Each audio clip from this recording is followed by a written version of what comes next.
Sa ato nga panguna nga mga pagulong dinalan sa mga balita lokal, masupog nga kawatan nadakpan sang kapulisan. Foreign vessel nagbiya na sa baybayon sa syudad sang San Carlos. Sa balita national, notice of termination ginpadala sa Pilipinas sa Estados Unidos angot sa VFA. Domestic travel luyag itibong ni Presidente Duterte. Maayong aga Bacolod, mga aga bilog gabahin sang Western Visayas. Karon nga adlaw Miyerkules, Pebrero 12, tuig 2020. Ang inyong news team, Aksyon and Defensor. kag Aksyon Boy Duran, ang mga balita lokal pagkatapos lamang sini. Si Dino.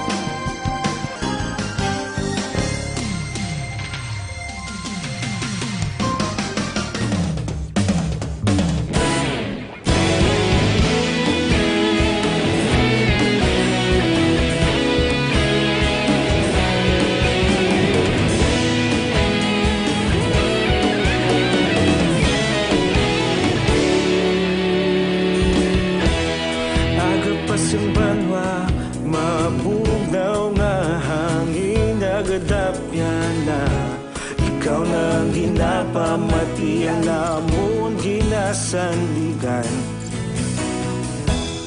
Tingog sang probinsya, kamatuuran ginapalak na minsay nga may dala paglaom kag kasanag. Tinuig na nagligan, ikaw gihapon ang ako nga istasyon. Sa pagbudlak sang adlaw, sa pagduhaw sang biton, mga balita nga dala inspirasyon. Aksyon radyo, Bacolod man sa gihapon. Padayon Aksyon radyo, Bacolod saludo sa imo. Padayon Aksyon radyo, salamat kisa pagserbisyo. Patas kag balanse, matuod nga mensahe, wala sang ginadang pilihan. Ang Bayan, Numero 1.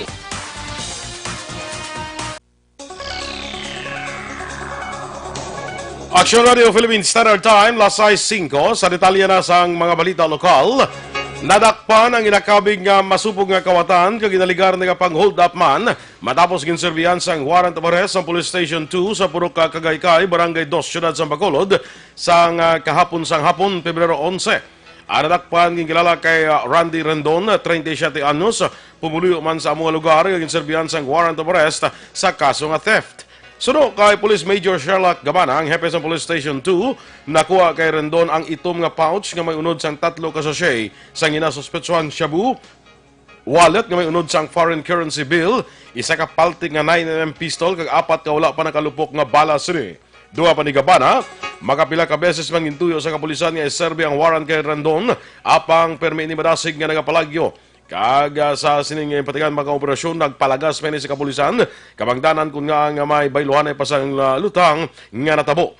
Sa piyak nga bahin nagapilar si Gabana sa tanan nga nabiktima ni Rendon nga magkadto sa ila sining police station para makabulig nga mapabugat pa ang kaso batok sa sining suspetsado.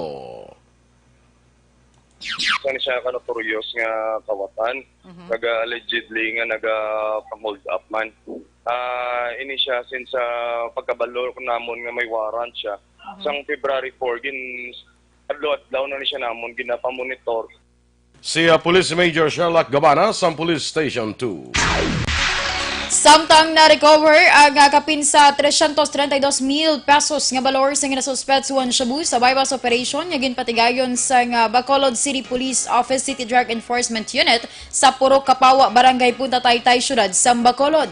Ang nadakpan ginkilala kay John Mark Gabaleo, 32 anyos, isa ka tricycle driver, kag residente sa amuman nga lugar. Na-recover sa subject ang 17 ka palaba kag pito ka dalagko nga sa shay sa ginasuspect one shabu tanan ginabulubanta nagabugat sang 37 gramos 500 pesos nga kwarta kag mga drug paraphernalias. Si Gabaleyo sa tuig 2018 ang nadakpan man sa kapulisan sa pareho nga kaso apang nakagwa sa prisuhan tuig sa okon sang tuig 2019 pagi sa plea bargaining agreement. Priso karon si Gabaleyo sa custodial facility sa police station number 9 para sa nagakaigo nga disposisyon.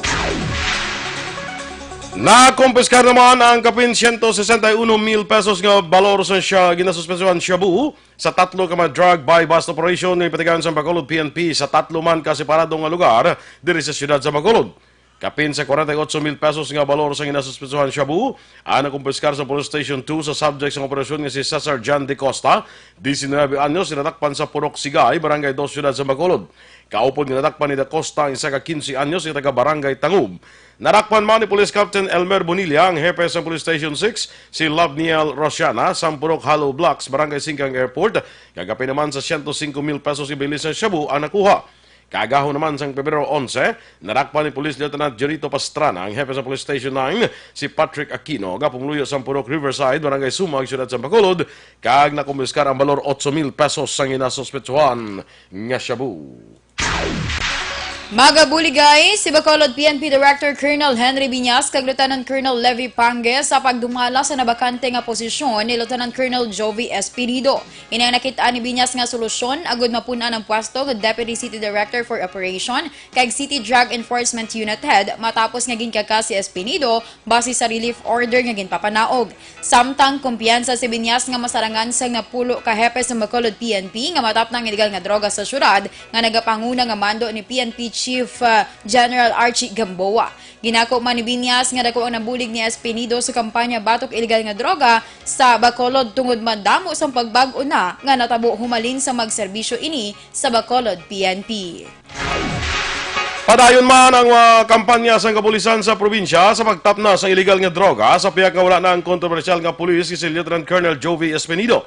Sunod kay NOCPO Deputy Provincial Director for Administration Lieutenant Colonel Adrian Aculedor, hindi maghuyang ang ilang operasyon batok sa mga nagaduso kaya nag-ausar sa illegal nga droga sa probinsya.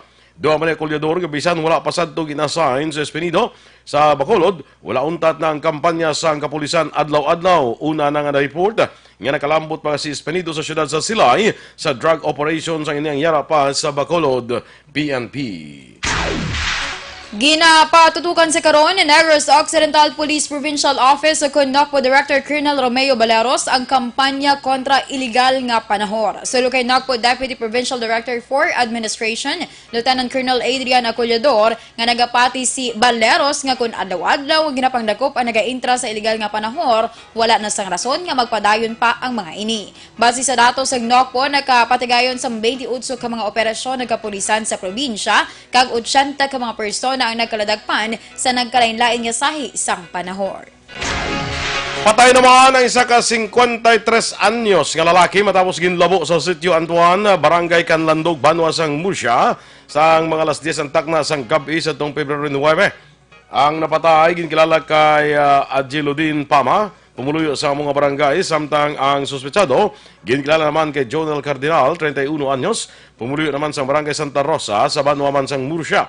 Base sa investigasyon sa Murcia PNP sa pagpanguna naman ni Police Major Robert De Hucos, upod inom ang Santay Pama kag Cardinal aka apang likom sa hibalo sang biktima may plano na ang suspetsado nga patyon si Pama. Gilabo ni Cardinal si Pama sang makapila ka beses sa hintunaan sang kamatayon sang biktima. Ginako ni Cardinal ang nahimo nga krimen kag na-recover man ang binangon nga gingamit sa paglabo kay Pama.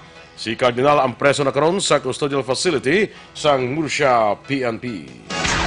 Sa katapusan nga balita lokal, nakahalina sa baybayon sa syudad ng San Carlos ang foreign vessel nga MVC Music kag nagsaylo sa tandang wharf sa Banwa sang Amlan probinsya sa Negros Oriental. Suno kay Negros Occidental Philippine Coast Guard Head Lieutenant Commander Johnson Benamin, wala ginpanugutan sang lokal nga gobyerno sang syudad ang foreign vessel nga makatiner sa baybay nga sakop sang ila teritoryo tungod sa paandam sang 2019 novel coronavirus. Dugang pa ni Benamin nga isa pa sa generason sa mga opisyal sang syudad among naghalin sa China ang nasamit nga foreign vessel sa diin nag-ugat ang issue sang virus. Sa nabaluan, sakay sa barko ang 15 ka mga Pinoy kag 6 ka mga European. MBC Music nag-depart na siya kay ang ila nga dungka nila pizza size. Pag-abot nila dutay lang nila provision sila sa pagkaon. Pagaling nila to sa China blan, dutay lang sa mga pamakal nila kagula sila tubig. Ang gabahin sa pagpahayag ni Negros Occidental Philippine Coast Guard Head, Lieutenant Commander Johnson Binhamin. Aksyon Radio Philippine Standard Time, las 6:12. Sa mga bukol-bukol naman nga tubo sa inyong lawas, sisma na kung tumor, hindi na pagpadugaya, hindi pagpabayi para hindi na magmalignant. Mag-inom na sang Santon Plus Herbal Capsule. Suno sa mga eksperto, ini Santon Plus Herbal Capsule makatunaw sa mga breast cyst, myoma, bukol sa ovary, bukol sa baga, goiter, kag iban pa. Ginabuligan pa sa Santon Plus Herbal Capsule ang inyong lawas para nga hindi matubuan sa mga bukol, cyst, kag iban pa nga mga balatian. Santon Plus Herbal Capsule, garantisado may alibyo. Mabakal sa mga butika, tag 12 pesos lang. Bisitahin man ang Alternative Medicine and Wellness Center sa Maydalan Narnais at tumalan sa gate sa Paglaban Sports Complex. Tabuk sinayara dira ang Alternative Medicine and Wellness Center. Pangitalang si Doc Ramel Uy para sa libre nga check-up. Kag pwede na ini ma-deliver sa inyo balay pagi sa pag-order online sa www.kalusuganyan.ph o magbisita lang sa Kalusuganyan Facebook page. Notice of termination sa Visiting Forces Agreement ginpadala na sa Pilipinas sa Estados Unidos. Samtang domestic travel, luyag nga pamaskugon ni Presidente Duterte bago din isang epekto sang NCOV. Ang mga balita nasyonal sa pagbalik sang Aksyon Balitang Bayan Numero 1.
Ikaw nang ginapamati ang namon ginasandigan.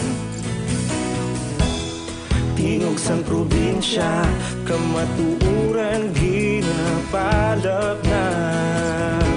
Minsay nga may dala, paglaom kag kasanag. Tinuig na nagligan, ikaw gihapon ang ako nga istasyon. Sa pagbutlak sang adlaw, sa pagtuhaw sang biton. Mga balita nga dala inspirasyon. Aksyon radyo, bakolod man sa gihapon. Padayon Aksyon radyo, bakolod saludo sa imo. Padayon Aksyon radyo, salamat kisa pagserbisyo. Patas kag balanse, matuod nga mensahe, wala sang ginadang pilihan. Padayon Aksyon radyo.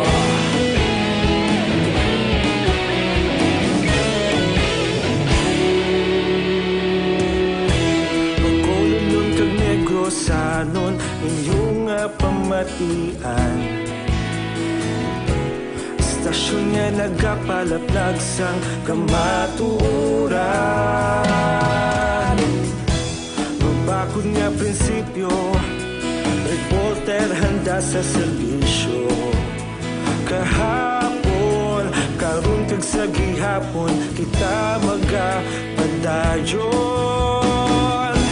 Tinuig na nagligan, ikaw gihapon ang ako nga istasyon. Sa pagbutlak sang adlaw, sa pagtuhaw sang biton. Mga balita na may dala inspirasyon. Aksyon radyo, Bacolod man sa gihapon, padayon aksyon radyo, Bacolod saludo sa imo.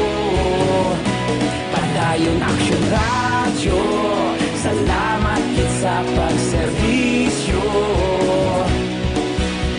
Patas kag balanse, matuod na mensahe, wala sa ginadang pilikan.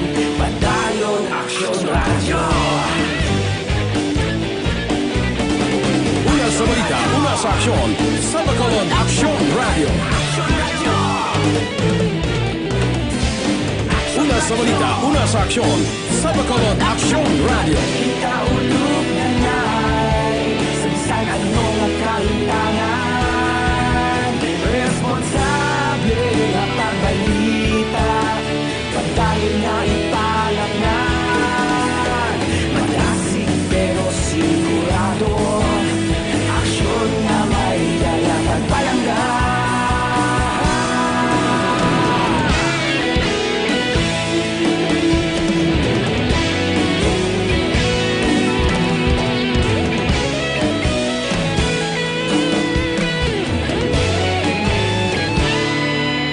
Aksyon! Balitang Bayan, Numero 1.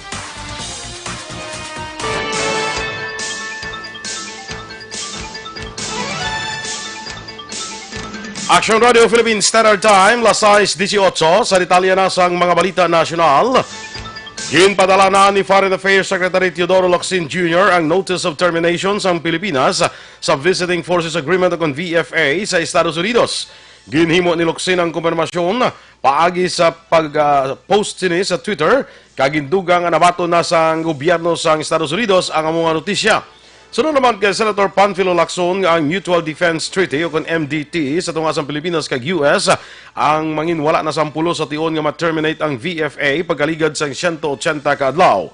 Sa dibuluan, ang Mutual Defense Treaty ang impirmahan sa Pilipinas kay Estados Unidos sa tuig 1951 kagin kasugtan sa duha ka nasyon nga magasuporta sa isa kag isa sa anuman nga pagpang-atake sang iban nga pungsod. Ginapapreparar ni House Committee on National Defense and Security Senior Chair Rufy Biazon ang gobyerno sa plano kung dalayo na nga ginatapos ang Visiting Forces Agreement o VFA sa Estados Unidos. Suno kay Biazon, kinahanglan iprioridad sang gobyerno ang pagsulod sang transition mode kag preparahan ang mabilin sang VFA. Dugang pa ni Biazon nga kinahanglan nga preparahan ang disaster response, defense capability kag dapat nga baguhon ang defense and security strategy sang Pilipinas. Magluwas diri ginapakonvene ni Biazon ang Legislative Oversight Committee on Visiting Force Agreement kag Committee on National Defense and Security para talakayon ng tika nga himuon sang gobyerno. Ginadusoman ni Biazon nga kinahanglan sang pagbago sa foreign relations strategy para magka-adapt ang Pilipinas sa after effects sa kanselasyon sang VFA. Nagpaandaw naman ang isa kapataas si opisyal sa Estados Unidos nga ang Defense Cooperation sa tunga sa Pilipinas kag Amerika ang mabutang sa risgo kung wala ang Visiting Forces Agreement. Ginpahayag ni U.S. State Assistant Secretary Clark Cooper nga ang VFA amo ang framework sa joint military exercises kag bilateral engagement sa tunga sa Pilipinas kag Estados Unidos. Suno kay Cooper, kung wala ang inyong kasugtanan, mabutang sa risgo ang mga aktibidad sa nagkalain-lain nga military services sa Pilipinas nga importante para sa ila. Duman pa ni Cooper, isa ka bilateral strategic dialogue sa tunga sang duha ka pungsod ang pagapatagayunon sa bulan sang Marso kag mangin kabahin sa sining paghambalan ang Visiting Forces Agreement. Nanawagan ng gobyerno sang Taiwan sa Pilipinas nga i-lift ang travel ban nga ginapatuman sa mga Taiwanese angod sa paandam sang 2019 novel coronavirus. Gininsistar sang Taiwanese government nga magamay lamang ang kaso sang virus sa ila kag separado sila sa China tuhay sa ginaklaim sang Beijing. Ginreklamo man sang Taiwan ang listing sang World Health Organization kapag lakip sang ila number of cases sa nCoV sa idalom sang China.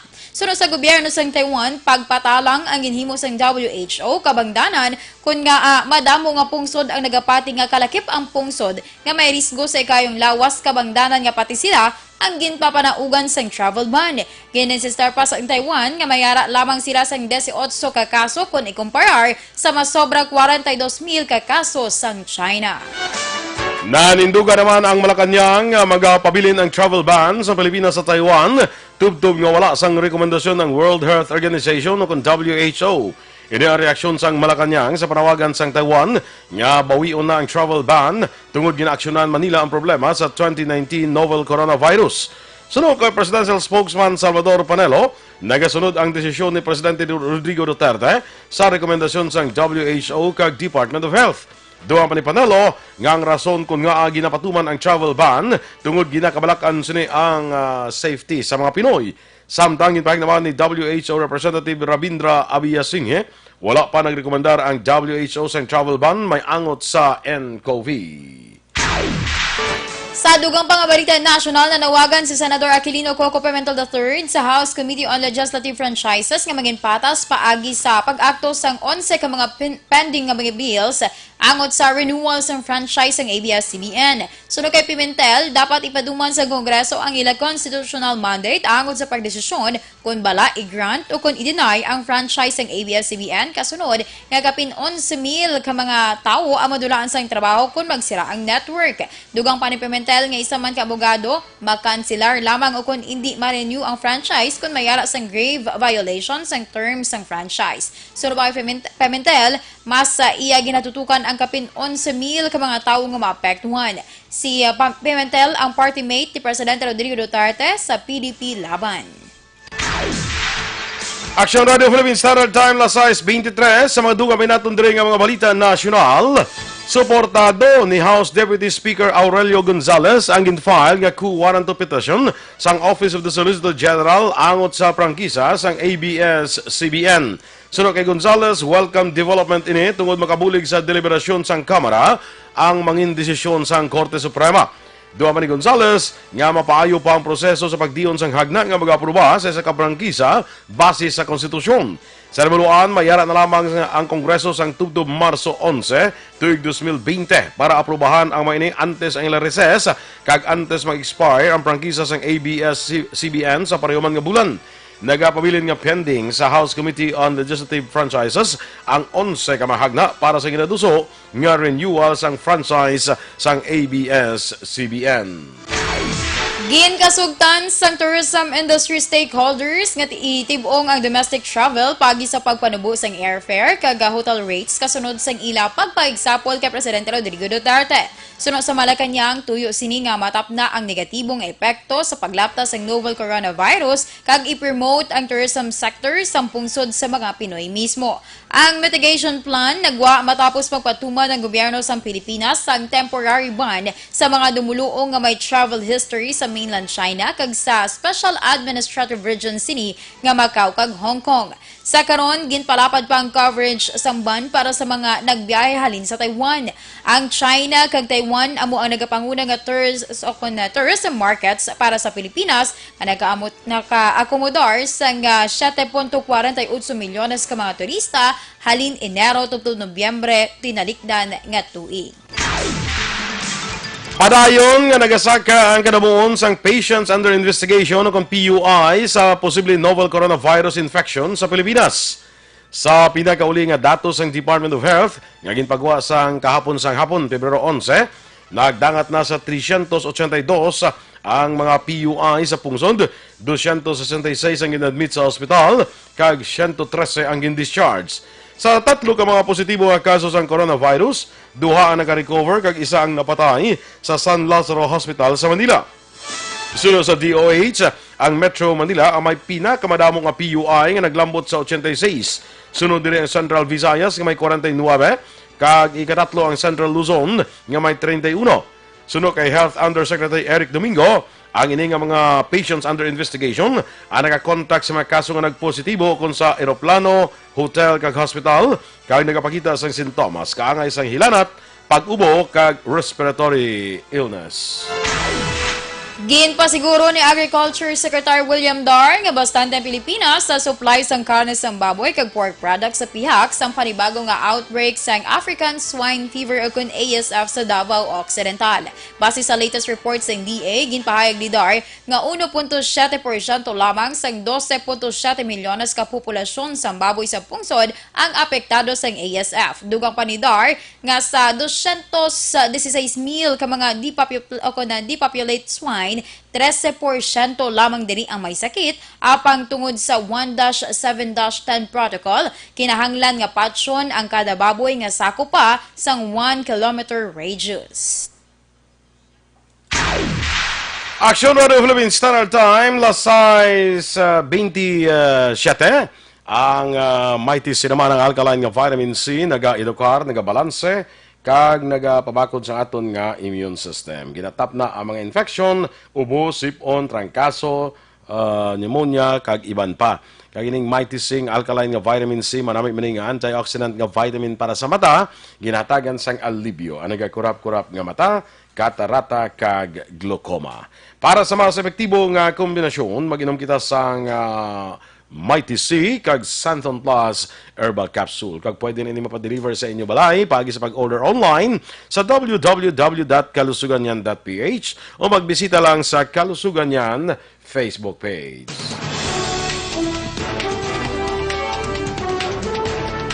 Inyong ipamatian ang ato nagapangunang mga balita sa Aksyon, Balitang Bayan, Numero 1.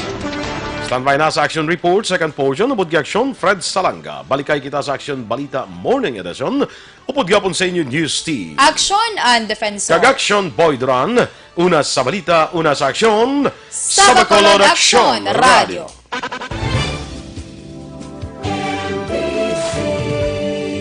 Manila Broadcasting Company. Sa balita, komentaryo, issue, serbisyo publiko. Aksyon Radio. Sa Bacolod, Aksyon Radio. Aksyon!